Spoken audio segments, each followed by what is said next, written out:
की शुरुआत होती है और हमें 1997 में वॉशिंगटन इंडेक्स के घने जंगल में चलती हुई एक कार दिखाई जाती है जिसमें मार्टिन नाम की लेडी अपने बेटे जैसी के साथ उसके मॉम डैड के घर अपनी हॉलिडेज एंजॉय करने जा रही है। मार्टिन के डैड एक प्रोफेशनल हंटर थे, इसीलिए आज जैसी अपने ग्रैंडपा के साथ जंगल में शिकार करने जा रहा है, जिसके लिए वो काफी खुश लग रहा था। घर पहुंचते ही जैसी के ग्रैंडपा कहते हैं कि अब हमें शिकार के लिए निकलना चाहिए क्योंकि रात होने से पहले इनको घर वापस आना था। इसके बाद जैसी की ग्रैंडमा उनके लिए खाना पैक करती हैं और ये दोनों अपने सफर के लिए निकल जाते हैं। जंगल पहुंचकर ये दोनों एक जगह अपनी कार पार्क करते हैं जहां जैसी के ग्रैंडपा उसे एक गन देते हैं और अब दोनों जंगल में शिकार के लिए निकल जाते हैं। ग्रैंडपा जैसी को साथ साथ जंगल में सरवाइव करने के तरीके सिखा रहे थे और जैसी भी एंजॉय करता हुआ ग्रैंडपा के साथ आगे बढ़ रहा था। थोड़ा ही आगे जाने पर इनको एक हिरण दिखाई देता है। ग्रैंडपा जैसी को कहते हैं कि आज तुम्हें इस हिरण का शिकार करना है, इसीलिए जैसी हिरण पर निशाना लगाता है। गन की गोली हिरण को लगती भी है, लेकिन हिरण जख्मी होकर वहां से भाग जाता है, इसीलिए अब दोनों जख्मी हिरण का पीछा करने लगते हैं। तभी जैसी को भूख लग जाती है, इसीलिए वो रुककर अपने बैग से खाना निकालने लगता है। जिस बीच ग्रैंडपा जैसी से काफी आगे निकल जाते हैं, जहाँ जाकर उन्हें वो जख्मी हिरण मिल जाता है, जिसे देखकर वो काफी खुश हो जाते हैं। लेकिन जैसे ही ग्रैंडपा पीछे देखते हैं तब जैसी उनके साथ नहीं था। ये देखकर वो काफी परेशान हो जाते हैं। इधर हम जैसी को देखते हैं जिसे जंगल में एक बेहद अजीब जानवर दिखाई देता है। जैसी अपने ग्रैंडपा को बताए बिना उसका पीछा करने लगता है, लेकिन कब वो घने जंगल के अंदर चला गया इस चीज का उसे बिल्कुल भी अंदाजा नहीं होता। सामने जाकर उसे अजीब सी स्टेयर्स दिखाई देती है। ये देखकर जैसी काफी हैरान हो जाता है क्योंकि आसपास कोई भी घर नहीं था और इतने घने जंगल में सिर्फ एक स्टेयर होना हैरान करने वाली बात थी। ऐसा लग रहा था कि ये स्टेयर्स कुछ समय पहले ही बनाई गई हैं। इसीलिए जैसी बिना सोचे समझे स्टेयर्स के ऊपर जाने लगता है। इधर ग्रैंडपा जैसी को ढूंढ रहे थे, तभी उन्हें जैसी का बैग दिखाई देता है, लेकिन जैसी वहाँ कहीं भी नहीं था। ये देखकर वो और ज्यादा परेशान हो जाते हैं क्योंकि ग्रैंडपा को अच्छे से पता है कि जंगल में काफी खतरनाक जानवर रहते हैं और यहाँ किसी भी टाइम कुछ भी हो सकता है। इधर स्टेयर्स के ऊपर जाकर जैसी को पीछे वही अजीब जानवर दिखता है जिसे देखकर वो काफी डर जाता है। जैसी तुरंत स्टेयर्स से नीचे आकर पीछे की तरफ जाता है। जैसे ही जैसी उस जानवर का फेस देखता है तो डर की वजह से चिल्लाने लगता है, लेकिन तभी वो चीज जैसी को अपने साथ खींच ले जाती है। इधर ग्रैंडपा जैसी के चिल्लाने की आवाज सुन लेते हैं और जल्दी से उस तरफ भागते हैं जहाँ जाकर उन्हें वही स्टेयर्स दिखाई देती हैं। ग्रैंडपा भी ये स्टेयर्स देखकर परेशान हो जाते हैं। तभी वो जानवर ग्रैंडपा पर हमला करने आता है। ग्रैंडपा खुद को बचाने के लिए उस पर शूट करते हैं। वो काफी दफा शूट करते हैं, लेकिन कोई फायदा नहीं होता क्योंकि वो चीज ग्रैंडपा को भी खींच कर ले जाती है। ये जानवर या क्रीचर क्या चीज थी फिलहाल हमें नहीं दिखाया जाता, लेकिन जिस तरह उसने जैसी और ग्रैंडपा को फंसाया इस बात से समझ आ रहा है कि वो जो कुछ भी है वो काफी खतरनाक है।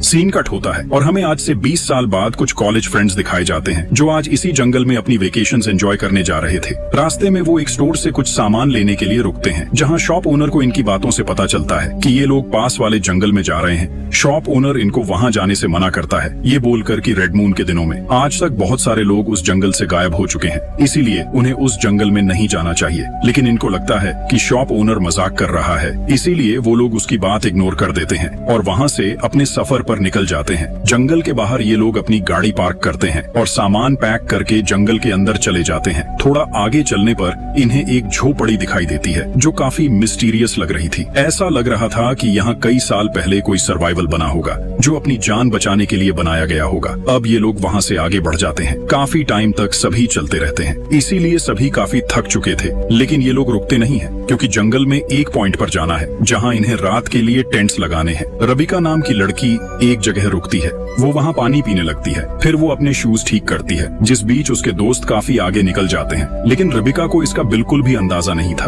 तभी रबिका के पास एक लड़की आती है जिसके पैर पूरी तरह जले हुए थे। रबिका पहले कुछ समझ नहीं पाती, लेकिन जैसे ही वो उसके फेस की तरफ देखती है तब रबिका बहुत ज्यादा डर जाती है। उसके रोंगटे खड़े हो जाते हैं और वो चिल्लाकर वहाँ से भाग जाती है। जली हुई लड़की काफी अजीब डरावनी लग रही थी। उसके बॉडी पार्ट्स कटे हुए थे और वो काफी खौफनाक आवाजें निकाल रही थी। रबिका भागते भागते अपना रास्ता भटक चुकी थी और दोबारा उसी झोपड़ी के पास आ जाती है जहाँ से ये सभी पहले गुजरकर आगे गए थे। वो वहीं परेशान होकर रुक जाती है। ये सोचकर कि शायद उसके फ्रेंड्स वापस आएंगे और वो उसे ढूंढ लेंगे। तभी जली हुई लड़की झोपड़ी से बाहर आती है और रबिका पर हमला कर देती है। लेकिन अच्छी बात ये थी कि रबिका पहले ही वहाँ से भागकर आगे निकल जाती है, जहाँ उसके फ्रेंड्स उसे ढूंढते हुए पहुँच चुके थे। रबिका बहुत ज्यादा सहम चुकी थी। वो डरकर अपने फ्रेंड्स को सब बताती है, लेकिन कोई भी उसकी बात पर यकीन नहीं करता, क्योंकि सभी को लगता है कि रबिका ज्यादा चलने की वजह से थक चुकी है, इसीलिए उसे इल्यूजन्स नजर आ रहे हैं। डक नाम का दोस्त रबिका का मजाक उड़ाता है कि ऐसा कुछ भी नहीं, उसे बस अपना सफर एंजॉय करना चाहिए। लेकिन निक रबिका की हालत देखकर परेशान हो जाता है, क्योंकि शॉप ओनर ने उन्हें इस जंगल में आने से मना किया था।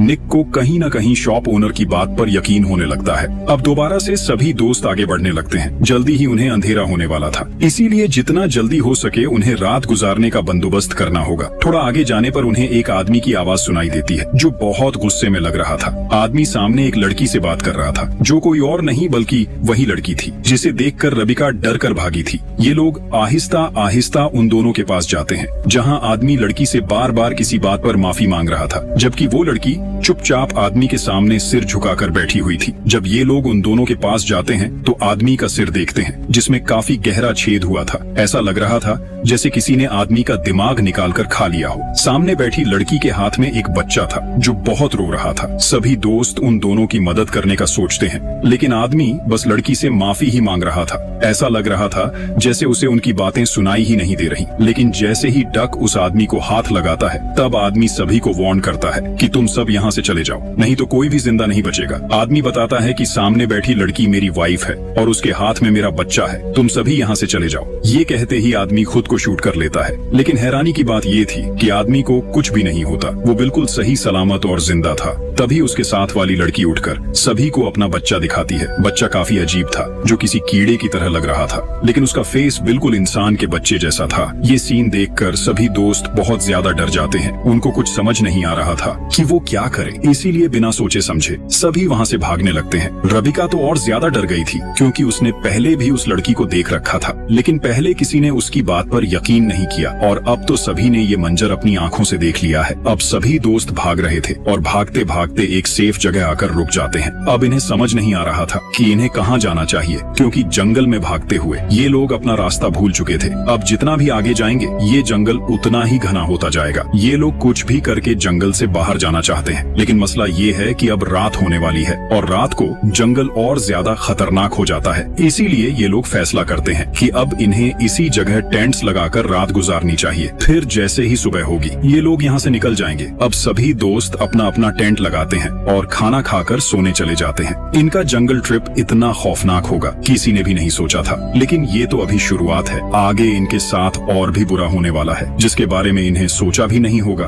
रात को डक को एक अजीब सा सपना आता है, जहाँ उसे ऐसा लगता है कि कोई चीज उसे खींच रही है। जैसे ही उसकी आंख खुली, एक खौफनाक क्रीचर उसे खींचकर जंगल में ले जा रहा था। साथ साथ वो क्रीचर डक की बॉडी नोच रहा था। डक डर की वजह से चिल्ला रहा था। इधर जब उसके बाकी दोस्तों को डक की चिल्लाने की आवाज आती है, तो वो लोग डक को देखते हैं, जो वाकई अपने टेंट में नहीं था। सभी दोस्त डक के लिए परेशान हो जाते हैं। अब वो लोग खींचने के निशान का पीछा करने लगते हैं। थोड़ा आगे जाने पर वहाँ डक के शूज पड़े हुए थे और साथ ही उसका स्लीपिंग बैग भी था, जो फटा हुआ था, जिस पर खून के निशान लगे हुए थे। लेकिन डक वहाँ नहीं था। सभी डर जाते हैं कि कहीं डक को कोई भेड़िया न खा गया हो। अचानक सभी दोस्तों को जंगल में तेज रोशनी दिखाई देती है, जिसकी रोशनी से पूरा जंगल रोशन हो गया था। आधी रात को जंगल में कौन हो सकता है, ये लोग उस रोशनी का पूछते हैं। जहाँ सामने उन्हें एक स्टेयर्स दिखाई देती है, जिसके आसपास लैंप चमक रहे थे। ये वही स्टेयर्स हैं जहाँ आज से 20 साल पहले जैसी आया था और किसी जानवर ने उस पर हमला कर दिया था। सभी दोस्त इस तरह की अजीब स्टेयर्स देखकर काफी हैरान थे, और इससे भी ज्यादा शॉकिंग बात ये थी कि इतने घने जंगल में ये लैंप कैसे ऑन है, मतलब इन्हें इलेक्ट्रिसिटी कहाँ से दी जा रही है।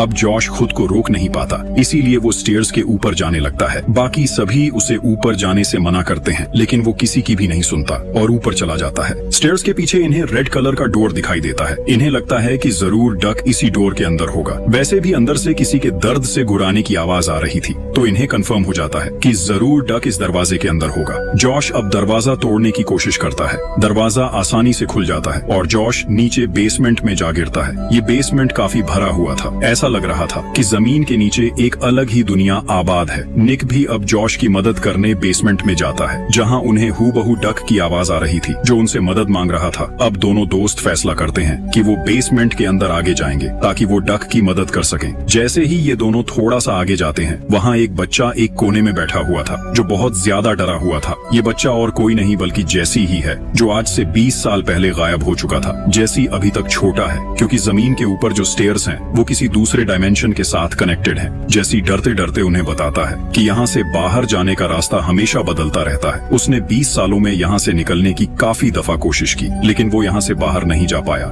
इसीलिए जितना जल्दी हो सके हमें सभी को यहाँ से निकालना होगा। लेकिन जॉश और निक जेसी की बात नहीं मानते और बोलते हैं कि परेशान होने की कोई जरूरत नहीं, क्योंकि उन्हें बाहर जाने का रास्ता पता है। असल में वो दोनों डक को ढूंढ रहे थे, इसलिए दोनों वहाँ से आगे निकल जाते हैं। निक और जॉश को लग रहा था कि ये कोई बेस है जहाँ सालों पहले सरकार काम करती होगी, क्योंकि ये जगह इंसानों से बिल्कुल छुपकर बनाई गई है और किसी आम इंसान का यहाँ आना नामुमकिन बात है। तभी जेसी को सामने कुछ अजीब दिखाई देता है, इसलिए वो वहीं रुक जाता है। जैसे ही निक की टॉर्च उस पर जाती है तो वहाँ एक अजीब तरह का क्रीचर था। ये वही क्रीचर है जो डक को खींचकर जंगल में ले गया था। क्रीचर को देखते ही तीनों वहाँ से भागकर स्टेयर्स की तरफ जाने लगते हैं, लेकिन पीछे से वो क्रीचर जॉश को पकड़कर वहाँ से ले जाता है। निक और जेसी वहाँ से बाहर आने में कामयाब हो जाते हैं। निक अब जॉश के लिए बहुत ज्यादा परेशान हो जाता है, क्योंकि वो क्रीचर निक की आंखों के सामने जॉश को पकड़कर वहाँ से ले गया और निक अपने दोस्त को बचा नहीं सका। निक अंदर से टूट चुका था। तभी वो क्रीचर अब ऊपर आने की कोशिश करने लगता है। वो जोर जोर से दरवाजा तोड़ने लगता है, इसीलिए मजबूरन अब सभी दोस्तों को वहाँ से भागना पड़ता है। तभी निक का पैर स्लिप होता है और वो एक गड्ढे में जा गिरता है, जहाँ बहुत सारे इंसानों की डेड बॉडीज पड़ी हुई थी। असल में ये वो जगह है जहाँ क्रीचर इंसानों को मारकर खाता है। वहाँ उन्हें डक की भी बॉडी दिखाई देती है, जिसे देखकर सभी बहुत ज्यादा उदास हो जाते हैं। इतने में वो क्रीचर दोबारा से उनके पीछे लग जाता है, क्योंकि अब तक वो बेसमेंट से बाहर आ चुका था। ये सभी अब दोबारा से भागने लगते हैं। तभी सामने उन्हें एक वैन दिखाई देती है, इसलिए बिना समय गंवाए सभी उसके अंदर जाने लगते हैं। लेकिन रबिका की किस्मत खराब थी, क्योंकि वो क्रीचर रबिका को पकड़ लेता है और पकड़कर उसकी बॉडी सिर से अलग कर देता है, जिससे रबिका भी वहीं मौत को प्राप्त हो जाती है।